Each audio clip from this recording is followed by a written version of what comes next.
नमस्कार, बहुत बहुत स्वागत है आपका। आप देख रहे हैं 5 की आंच। मैं हूं आपके साथ ऋतु ज्ञानवानी और मैं हूं आपके साथ प्रशांत कटारिया। तो आज सबसे पहले बात होगी रतलाम में पिटाई और जम्मू कश्मीर तक मचे कोहराम की। उधर बात होगी जॉर्ज सोरोस और गांधी परिवार के कनेक्शन की, जिस पर संसद में हंगामा भी हुआ है।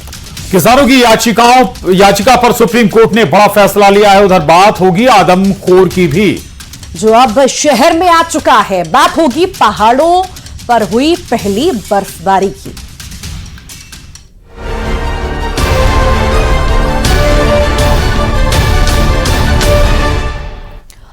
और चलिए सबसे पहले बात करते हैं रतलाम की, जहां पर नाबालिगों की पिटाई पर कश्मीर तक कोहराम मचा हुआ है। महबूबा मुफ्ती की बेटी ने हिंदुत्व को लेकर एक विवादित बयान दिया है, जिस पर संत समाज नाराज हो गया है। दरअसल बीते दिनों सोशल मीडिया पर एक वीडियो वायरल हुआ था, जिसमें एक शख्स मुस्लिम समाज के नाबालिग बच्चों को पीट रहा था और जय श्री राम के नारे भी लगवाए गए। इस वीडियो को लेकर जम्मू कश्मीर के पूर्व सीएम महबूबा मुफ्ती की बेटी इल्तिजा मुफ्ती ने लिखा कि ये सब देखकर राम भी बेबसी और शर्म से सिर झुका लेंगे। हिंदुत्व एक बीमारी है जिसने लाखों भारतीयों को प्रभावित किया है और भगवान के नाम को कलंकित किया है। उधर सांसद इमरान प्रतापगढ़ी ने रतलाम की घटना को राज्यसभा में चर्चा की मांग को लेकर नोटिस दिया है। नियम 267 के तहत सदन में चर्चा की मांग भी की गई है।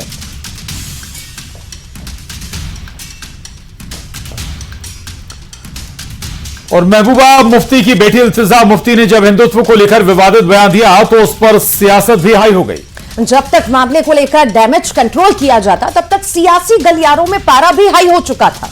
जैसे इल्तिजा मुफ्ती के बयान पर नाराजगी और पलटवार का दौर शुरू हुआ तो इल्तिजा मुफ्ती ने अपने बयान पर सफाई भी दी। आपको यह भी बताते हैं इल्तिजा मुफ्ती ने क्या कहा और बयान पर सफाई में आखिर क्या बोले, सुनिए।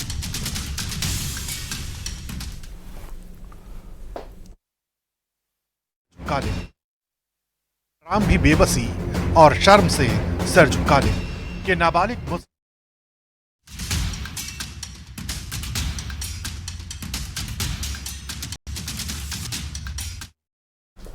तो इल्तिजा मुफ्ती के बयान पर संत समाज में नाराजगी है और संत समाज ने इल्तिजा मुफ्ती पर बड़ा बयान दिया है। जिस तरह से बयानबाजी हुई उसके बाद हर कोई अपनी अपनी तरह से प्रतिक्रियाएं भी दे रहा है। तो इल्तिजा मुफ्ती हिंदू धर्म क्या है उसको क्या पता है, कौन अंतर है। वो जो बोल रही है सब गलत है। हिंदू और हिंदुत्व के विषय में जानती ही नहीं है। जो जानती नहीं है वो क्या बोलती है, वो बोलना उसका गलत है।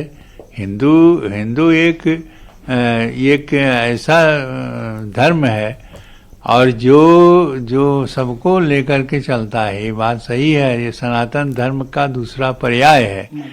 तो सनातन धर्म हमारा सबसे उत्तम धर्म है और वही धर्म का पर्याय है। और जो उसके विषय में जो जानती नहीं तो उसको कहने नहीं चाहिए। कश्मीरी हिंदुओं के साथ नरसंहार हुआ, उनकी मां बहन बेटियों की इज्जत लूटी, तब उन्होंने इस्लाम पर एक सवाल नहीं उठाए।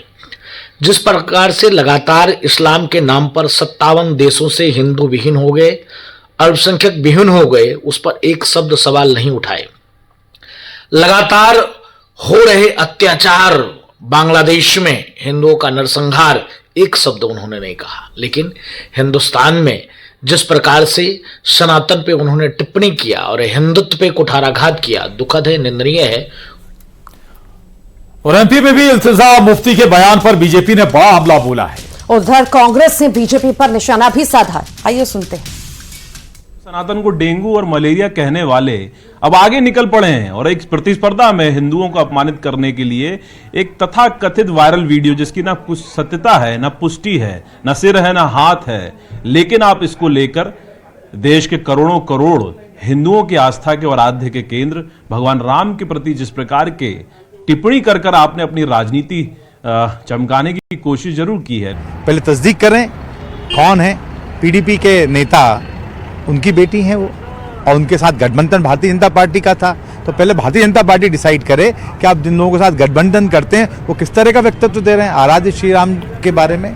तो निश्चित रूप से ये पहले आत्मावलोकन करें, उसके बाद बात करें। और इसी बीच बड़ी खबर आपको बताएं अलीराजपुर से, जहां के बोरी थाने के सेमलखेड़ी गांव में बीमारी ठीक करने और प्रार्थना की आड़ में धर्मांतरण का खेल चल रहा था। इसका खुलासा हिंदू युवा जनजाति संगठन ने किया। यहां पर बीमारी को ठीक करने के नाम पर धर्म परिवर्तन कराया जा रहा था। शिकायत पर पुलिस ने 3 लोगों को हिरासत में भी लिया है और मामले की अब जांच जारी है। ये बड़ी खबर है। आपको बता दें कि हिंदू युवा वाहिनी ने इस मामले में सवाल उठाए हैं। मामला अलीराजपुर का है और जहां बोरी थाने के सेमलखेड़ी गांव में बीमारी ठीक करने और प्रार्थना की आड़ में धर्मांतरण का खेल चल रहा था और खुलासा हिंदू युवा जनजाति संगठन की ओर से किया गया है। और अब एक बार फिर सवाल उठ खड़ा हुआ है कि आखिर प्रार्थना के बहाने, बीमारी का इलाज करने के बहाने कैसे भोले भाले आदिवासियों को निशाना बनाया जा रहा है, उनका धर्म परिवर्तन कराया जा रहा है।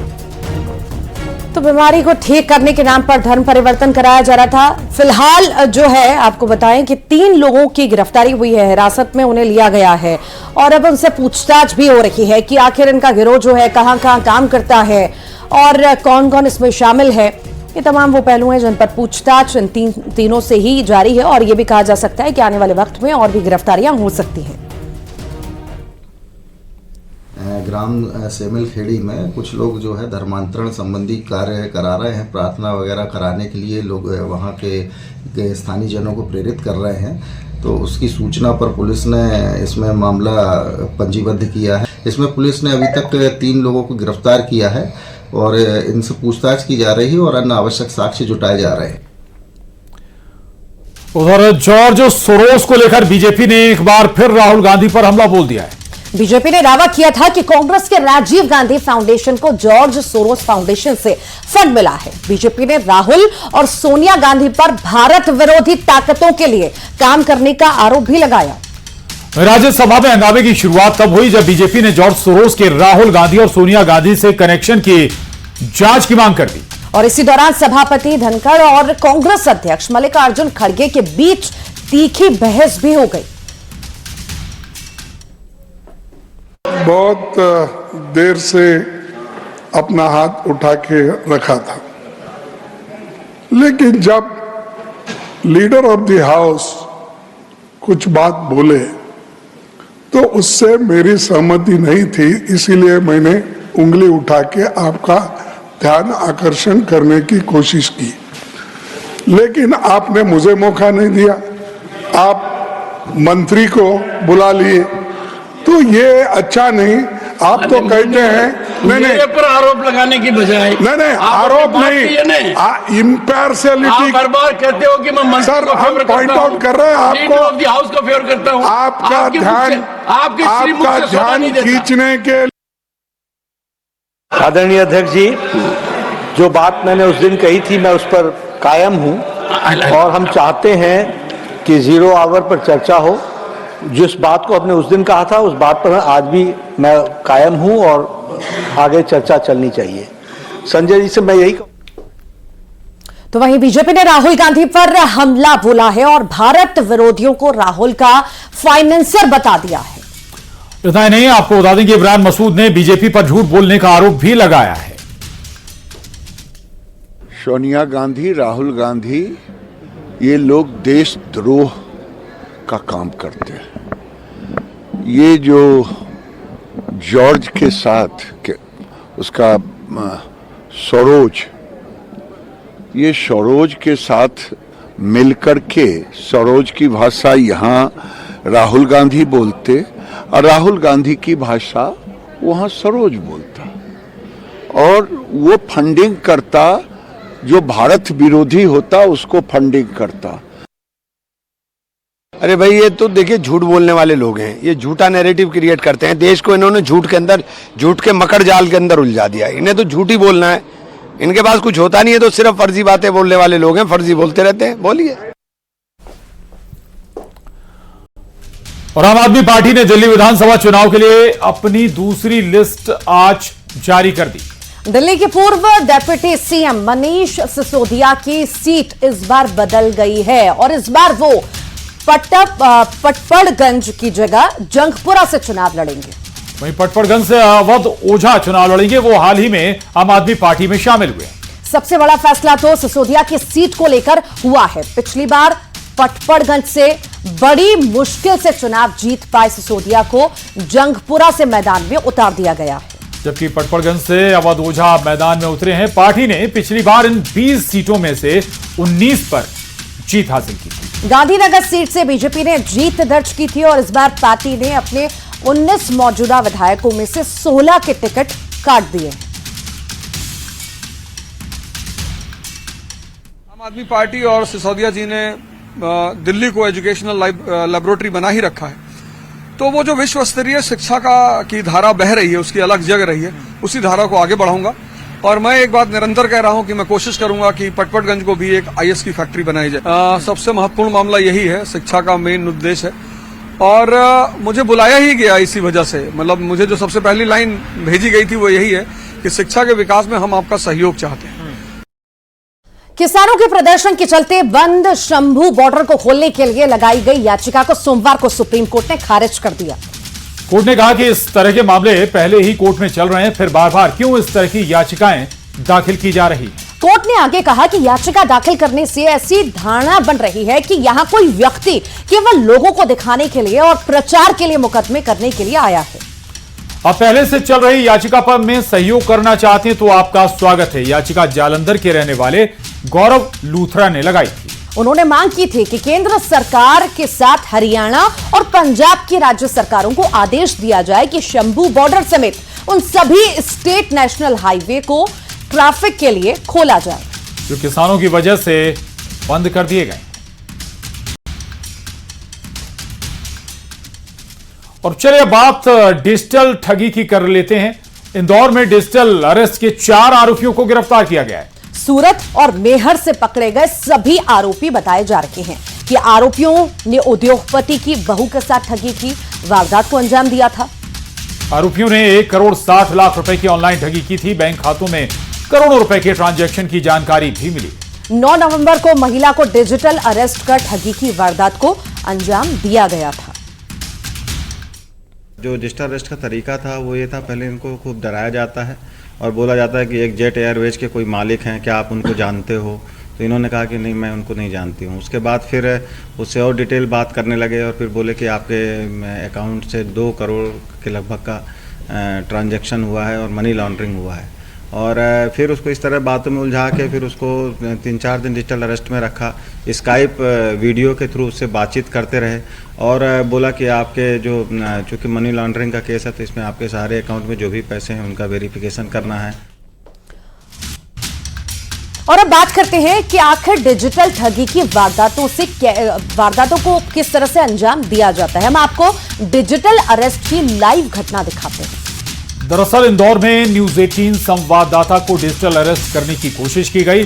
साइबर ठग ने इंदौर के हमारे संवाददाता मिथिलेश गुप्ता को कॉल किया और कॉलर ने खुद को दिल्ली कस्टम का इंस्पेक्टर बताया।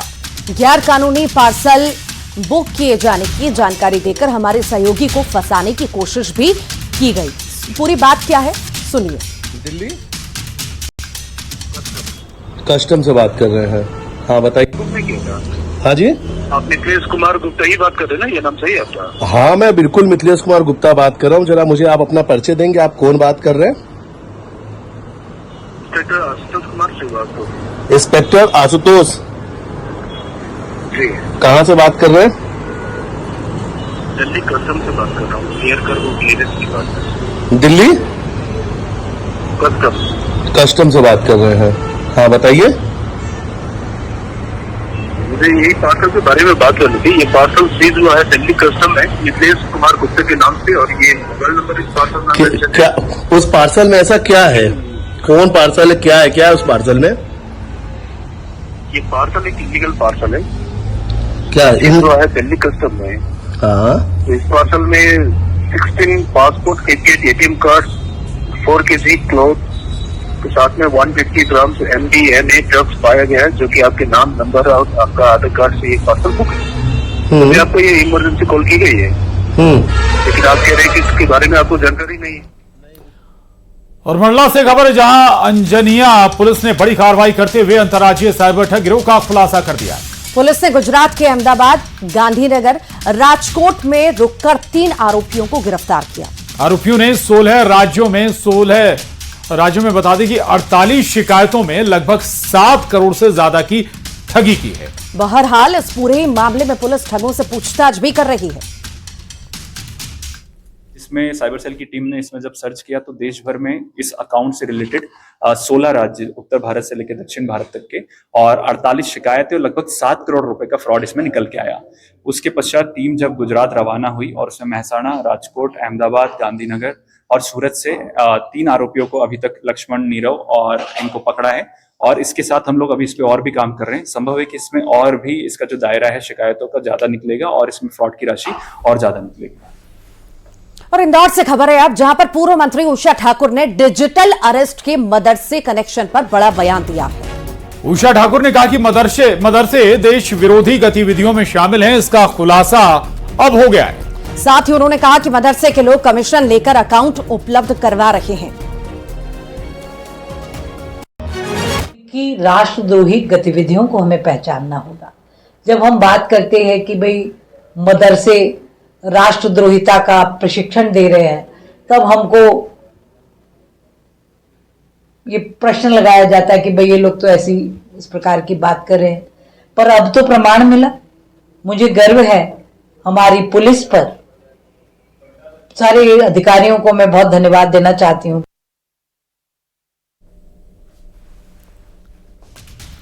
और चलिए अब बात करते हैं टाइगर की, जो इन दिनों चर्चा का विषय बना हुआ है। जंगल का राजा अब शहर में आ चुका है, जिससे लोगों में दहशत भी है। बीते कई दिनों से बाघ का मूवमेंट शहरी इलाकों में बढ़ गया है। उधर वन विभाग भी इसको लेकर अलर्ट है। बात अगर पन्ना की करें तो यहां पर एक महिला पर आदमखोर ने हमला कर दिया। घसीटते हुए बाघ महिला को जंगल की तरफ ले गया।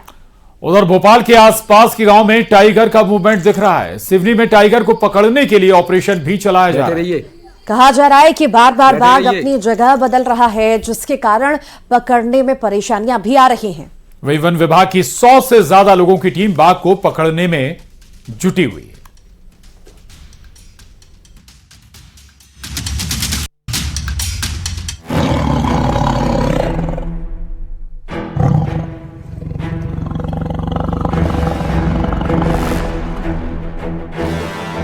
शहर शहर टाइगर का टेरर,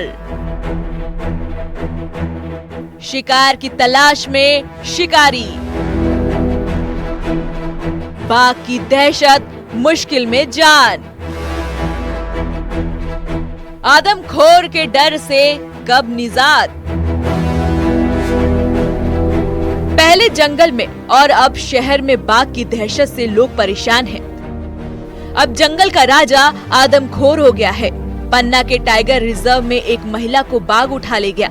जिस वक्त आदमखोर ने हमला किया था, उस वक्त महिला चारा काट रही थी। अब ये दहशत राजधानी भोपाल तक पहुंच गई है। मिंडोरा गांव में टाइगर की मूवमेंट देखी गई है। 2 वयस्क बाघों को कई दिनों से देखा जा रहा है, जिसके बाद से वन विभाग अलर्ट मोड पर है। राजधानी भोपाल से सटे कलियासोत और केरवा डैम के आसपास लगातार टाइगर का मूवमेंट देखने को मिल रहा है। इस वक्त मैं केरवा डैम के पास में मौजूद हूँ। या पीछे मेरा इलाका देख रहे हैं, पूरा जो टाइगर मूवमेंट का इलाका, और यहाँ पर टाइगर अक्सर यहाँ पर घूमता पाया जाता है, क्योंकि ये उनका रहवासी क्षेत्र है। यही कारण है कि यहाँ पर बाकायदा बोर्ड लगाए गए हैं और लोगों से कहा है कि ये बाघ भ्रमण क्षेत्र है, इसमें जाना मना है, क्योंकि बहुत सारे लोग जो है वो घूमने यहाँ चले जाते हैं। इसके साथ ही अगर मैं आपको बताऊँ तो साफ तौर पर इस पर यह लिखा गया है कि सुबह शाम को 4 बजे से लेकर सुबह 8 बजे तक ये रास्ता जो है वो आम लोगों के लिए बंद रहेगा। सिवनी के पेंच टाइगर रिजर्व और साउथ जोन के जंगल में आदमखोर बाघ को पकड़ने के लिए वन विभाग का ऑपरेशन जारी है।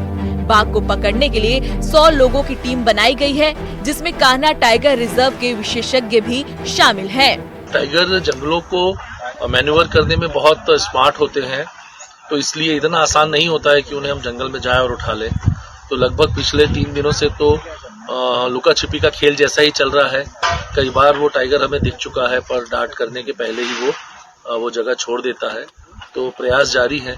लगभग 100 व्यक्तियों से ज्यादा का हमला है। बार बार जगह बदलकर बाघ टीम को चकमा दे रहा है। उधर वन विभाग की ओर से बाघ को पकड़ने के लिए ऑपरेशन और तेज कर दिया गया है। Bureau report, news 18। खबर ग्वालियर से है, जहां पर एक अधिकारी की पिटाई का मामला सामने आया है, जिसका एक वीडियो भी काफी वायरल हो रहा है। बताया जा रहा है कि पीडब्ल्यूडी के सब इंजीनियर ने एक युवती को नौकरी का झांसा देकर डबरा रेस्ट हाउस में बुलाया था। अधिकारी इस बात से नाराज कि युवती ने सब इंस्पेक्टर की जमकर पिटाई कर दी। पहले उसे कमरे के अंदर पीटा और उसके बाद कमरे के बाहर वीडियो में युवती इंजीनियर की चप्पलों से पिटाई करती नजर भी आ रही है। दो तस्वीरें आपके टेलीविजन स्क्रीन पर।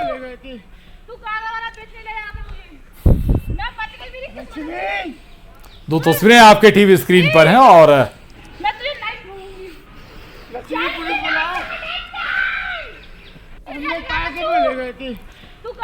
प्रदेश में लगातार हादसों में लोगों की जान जा रही है। हर दिन लापरवाही के कारण सड़क हादसे सामने आ रहे हैं। दमोह में तीर्थयात्रियों से भरी मिनी बस नदी में जा गिरी। घटना में करीब 17 तीर्थयात्री घायल बताए जा रहे हैं। उज्जैन में भीषण सड़क हादसे में 2 लोगों की मौत हो गई, वहीं 2 अन्य लोग बेहद गंभीर रूप से घायल भी हुए।